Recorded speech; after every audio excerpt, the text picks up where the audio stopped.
Marvel Comics, just based on what they're doing, really would like to do anything in the world besides write good comic books. They're trying every trick in the book to make their comic books collectibles, spec value, and all that kind of stuff.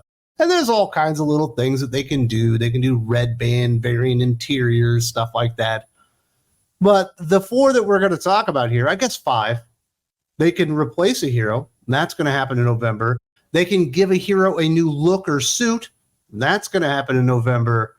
They can make up a milestone and say, hey, this is something that it's not like Marvel Comics 1000 or whatever that damn thing was. They can make a new sidekick, throw that sumbitch on there. Spec value, first appearance, that comic book might not be worth $4 in 25 years. It might be $4.18 because you got the first appearance of a character that everyone quickly forgot. That might be in the MCU one day. And then another thing that doesn't really create spec value, but they like to just throw powers on top of powers on top of powers on a lot of these failing characters.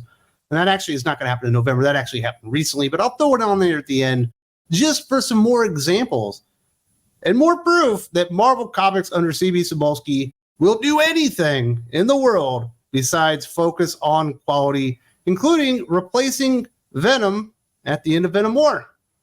Once the Venom War is over, we've learned Al Ewing will be providing an all-new host for the sensational symbiote in the pages of All New Venom, a new comic book series that is a joint effort between himself and artist Carlos Gomez. But here's the catch. Venom's new host is a mystery to the Marvel U, and it's up to Dylan Brock to do some detectiving and figure it out. Dylan Brock is like 14 years old. He's not a detective. He's not a police officer. Why would he be the one doing it? I understand that technically he's the current Venom, although I don't think he is, because he wasn't the one in the Venom suit at the end of whatever thing that I read that was attached to Venom War. The only thing that I'll read attached to that thing. And hey, Venom has certainly been attached to a lot of characters. Most prominently, Peter Parker, Eddie Brock, Flash Thompson, and certainly Dylan Brock the last few years. But I don't feel like the Dylan Brock stuff is prominent because I don't think a lot of people care. And it's such a slow burn. It's so boring. I tried to read the first kind of prologue for Venom War and then Venom War #1. And I got to get out of here because I just don't care. It turns out somebody besides Peter Parker, Eddie Brock, and Dylan Brock will hold the Venom suit. I wouldn't mind if it was Flash Thompson, but I am quite tired of Marvel Comics just throwing a symbiote on everything. Right now, Black Widow, one of the most skilled fighters in the entire universe, has a symbiote. Why? Why does she need that? But you're getting a Venom War Venomous, I think is the name of the little mini series with Black Widow as a symbiote or attached to a symbiote within Venom War. This event is going nowhere. Nobody really cares. It's not really moving the needle. In fact, I think at this point, Al Ewing just plain old sucks on Venom. So I'm not surprised that he's like, well, I got to do something. The sales are down. Interest is lagging. Nobody's really buying into this event. We got to do an all new Venom. We got to replace the character so people will think that maybe they should be interested in a comic book that is quite frankly boring incarnate. It's not really worth your time or money, but there you go. If you want to invest in Venom War, you know the outcome. It will not be Eddie. It will not be Dylan. It will not be Peter. Somebody else will be taking over the Venom symbiote. I don't think anyone's going to care about this because they're just going to go back to Eddie Brock later anyway. But I wish it was Flash Thompson, but we know it won't be Flash Thompson. We do have an idea of who the character under the new Venom symbiote is actually going to be. Fortunately for Dylan, Ewing's already revealed a list of suspects. All characters that Marvel readers will know for decades of adventures. Speaking to Polygon, Ewing listed the suspects in no particular order. Rick Jones, former sidekick to the Hulk and Captain America. Madam Mask, longtime Iron Man villain. Robbie Robertson, Spider-Man supporting character and editor of the Daily Bugle. Luke Cage, one-time Power Man and former Avenger. Not a whole lot making sense there. So the first character that we can just nix, we can adios right off the fucking list because it ain't happening, is Rick Jones. White male is pale and stale kind of thing. He's gone. We can just nix that motherfucker. It ain't going to be him. Luke Cage is technically the mayor, I believe, of New York still, right? Is it Luke Cage still the mayor? He already has powers. He doesn't need a symbiote, although they did put a symbiote on Black Widow, even though she doesn't have power. She just has capability and training. So I don't think they'll put it on Luke Cage because he's already superpowered. There's no reason to put a symbiote on him. Although they could do that, but it would be really stupid. Madam Mask, maybe you want to do something intriguing. You want another female symbiote, even though there's a lot of them out there. But she's a villain. Why would you want to put the symbiote on a villain unless they're going to make the all-new Venom a villain? But then why would it be leading its own solo series? So the character that I assume that it's going to be is Robbie Robertson, which in truth makes no more sense or makes even less sense than the other characters. But it's just a hunch of what Al Ewing and Marvel Comics would do under old CB Cebulski in an effort to never actually try to write a compelling, good comic book. They will cut every corner possibly imagined to try and put Robbie Robertson probably in the all-new Venom suit. Does this get you hot and bothered? Does this give you that comic book stiffy that you've been waiting for from Al Ewing on Venom? Absolutely not, because you're a normal human being. If it does get you excited, let me know in the comments section. Tell me why this works for you, because I think it's the same old, and I personally am done with this song and dance. But we got new stuff. We got another suit coming onto a character. Marvel has released new images teasing the arrival of Miles Morales' vibranium suit. The new costume will be featured in 2 issues of Miles Morales later this year. Fans can see Miles swing into action across the pages of Miles Morales number 25 and 26, which will be released in October and November, respectively. The first issue featuring the new suit, the Black Panther, arrives in Brooklyn as Miles gets out of control with vampiric bloodlust. Man, why do they keep reminding us why Blood Hunt was such a dumb ending and it doesn't make any sense whatsoever? The big thing behind Blood Hunt, besides the Blood Coven and Blade becoming the vampire god or whatever, was that the entire world was being attacked by vampires because there was no sun. There was nothing inhibiting them from going out at all times of the day and just eating people and turning people left and right. There was nobody to stop the vampire army. And then at the end, all vampires in the Marvel Comics universe can walk out during the day. Like, that makes no sense. Now just everyone's being eaten, but they never try to stop it. They're like, fuck it. It doesn't matter that the vampires are still feeding on everyone and turning people. We stopped the vampire god. That was the real, I guess, threat, even though vampires were literally eating people left and right all over the Marvel universe. Never stopped that. And now there's nothing stopping them because they're not affected by sunlight. What a stupid thing. But, Miles Morales is still a vampire that can walk out during the day. That's one of the big status quo changes that we've had in there. Cody Ziegler obviously writing Miles Morales, not exactly a book people are clamoring to read.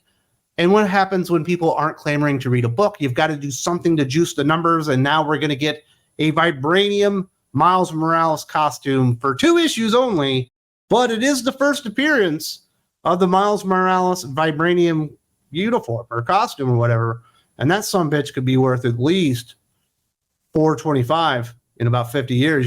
That's a real good investment. Like, who cares? Like, why are they even doing this? Absolutely stupid. It's only going to be there for 2 issues, but they always do the same thing with Peter Parker. It's not just a Miles Morales thing. They always do it to Peter to juice up the numbers too. Peter's getting a new costume. Of course, it'll immediately go away within one story arc, and it's not an actual big change because his real costume is so iconic and associated with him that you could never go away from it. But it's just a little stupid sales gimmick. Don't fall for it. Don't be a dumbass. Next up, we got some fake legacy numbers. In November, writer Philip Kennedy Johnson and artist Nick Klein's incredible run continues with Incredible Hulk 19, legacy number 800, a giant-sized milestone issue featuring the next chapter of the Skin story arc and bonus stories from former Hulk writer Greg Pak, Ben Percy, and Torm Grumbuck. The issue features new tales spotlighting the other Hulks, including Jennifer Walters She-Hulk, Amadeus Cho Gogurt Hulk, and Thunderbolt Ross Red Hulk, and will lay the groundwork for an all-new solo series starring a member of the extended Hulk family that Marvel says will launch in early 2025. And me personally, I kind of like the PKJ Incredible Hulk run. I especially like it when Nick Klein is on the art. Whenever they go to Danny Earls, I do find it enormous turnoff. The art styles just do not mix. It's jarring, and it feels like an enormous decrease, and does Danny Earls no favors whatsoever to be the guy following the issue of Nick Klein, who is incredibly talented and has a unique style that makes Incredible Hulk look amazing and awesome. And Danny Earls has a unique style that does not do that. It does other stuff, but it doesn't make him look incredibly awesome. I thought Trevor Foreman was a better fill-in artist. If you don't remember when they reestablished the Hulk legacy numbering back when Greg Pak was redoing Planet Hulk or whatever the first time, for some reason they decided to include Totally Awesome Hulk in here, even though it didn't star Bruce Banner and it wasn't called Incredible Hulk. So there's just like 23 issues shoved in there. This isn't legacy number 800. They have 23 more issues to go to actually get to 800 issues of Incredible Hulk, at least in my opinion. And it's just so random, especially on Incredible Hulk, on what they counted and didn't count. But fucking Marvel, you can't count on them to do anything right. They are a gaggle of morons. That's why I call them the Legion of Doofuses, because that is the most apt description of Marvel Comics, especially under C.B. Cebulski and all of his just dumbass group editors. But there you go. I will definitely be reading that one, although I would rather just read an Incredible Hulk fake number 800 that had Incredible Hulk stories in it. Like, who cares about Jen Walters' She-Hulk? She has her own series and own legacy numbering. Gogurt Hulk, no one likes, and Red Hulk is fine if you want to put him in Thunderbolts or whatever, or if he wants to make an appearance, but I'd rather see fucking Joe Fixit. I'd actually rather see the weird different personalities and forms of Hulk under Banner, because that's all the stuff that really matters, and that's what puts asses in seats. But you've got to give Torn Grumbeck a story, so she'll be doing Jen Walters. Obviously, Greg Pak will be doing Gogurt Hulk because he created him, and then that would leave Ben Percy on Red Hulk. It's kind of unwanted. If you're looking at Incredible Hulk 800, I want Incredible Hulk, not all the failed like extra versions of Hulk that nobody really cares about. Next up, let's add a protege or a sidekick to a character that isn't selling well. Scarlet Witch is about to get a new protege. Whether she likes it or not, Marvel released a set of covers for November Scarlet Witch number 6, featuring Wanda Maximoff alongside her new protege Amaranth and Agatha Harkness. Similar to Scarlet Witch, Amaranth is a former protege of Agatha. Scarlet Witch will be tasked with helping to unravel Amaranth's shadowy past while also helping her to control her emerging magical gifts. I, for the life of me, do not understand why they keep putting Steve Orlando on anything. The first issues of Scarlet Witch, I think, did okay just because you had a lot of, variant covers and stuff in there. There's not a lot of people that are willing to buy a Steve Orlando comic book at this time. He's just shown his ass so many times in Marvel Comics, especially, that he is the ultimate do not buy label on a comic book, especially all the stuff he did with X-Men. I would buy and read a Scarlet Witch series. I wish they wouldn't focus so much on the bisexual lighting. It does get a bit frustrating that everything is like shades of purple, pink, and like fucking red. It gets a little bit annoying. Can we just use some normal colors every once in a while? But now she has a protege because Steve Orlando was once again failing on Scarlet Witch, and as he does on everything else in Marvel Comics. So you got to throw something in there to get people juiced up and maybe want to actually support the comic book.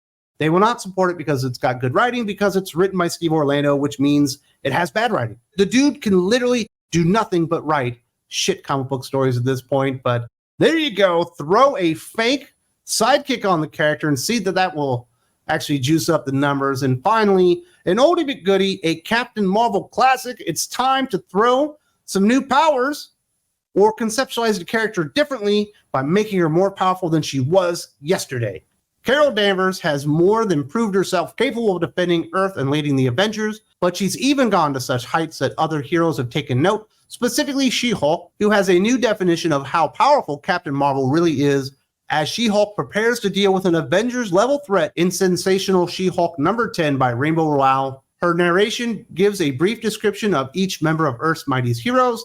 The most surprising thing out of the list, however, comes from the flippant description Jen gives her close friend Captain Marvel, whom She-Hulk says is practically a celestial. She's not even human anymore. She's above all that. She is so powerful. She's a damn celestial at this point.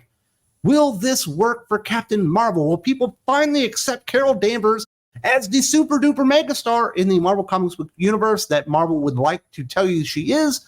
No! Every time they get the chance, they want to redefine her power sets or just throw new powers on her. Another thing they love to do with Captain Marvel, create fake versions of the Avengers and let her murder them one by one to show you that she's the best out of all of them, even though they're not real. They had all the powers. Look, she destroyed them all. She's the greatest Avenger.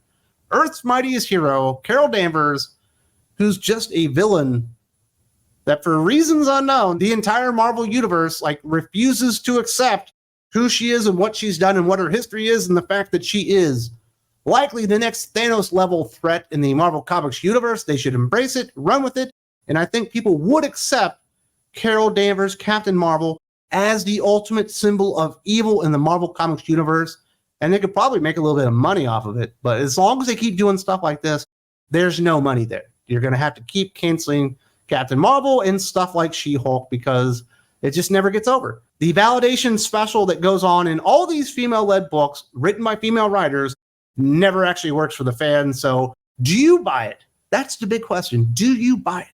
Is Carol Danvers a Celestial? Practically speaking, because her power set is so amazeballs that it makes her more powerful than everybody in the entire Marvel Comics universe. She could kick Thanos in the balls and he would say, "Thank you, sir.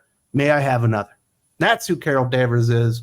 There you go. I feel like we've run the gamut of all the stuff Marvel Comics will try to do to make a series more popular and sell better than actually writing a better comic book. Although I do feel bad for including Incredible Hulk 800 on here because Phil Kennedy Johnson has done a good job, although there have been some low periods in his Incredible Hulk run that I don't like, but for the most part, that's a good series. All the other stuff, garbage, son, garbage. If you would like more honest takes on comic books and you like what I'm doing here, the mission I'm trying to serve for all of you, and you would like to support me and what we're doing, I do invite you to come visit me on Think Critical Patreon. We have lots of awesome podcasts that expand upon all these ideas and lots more geek culture stuff.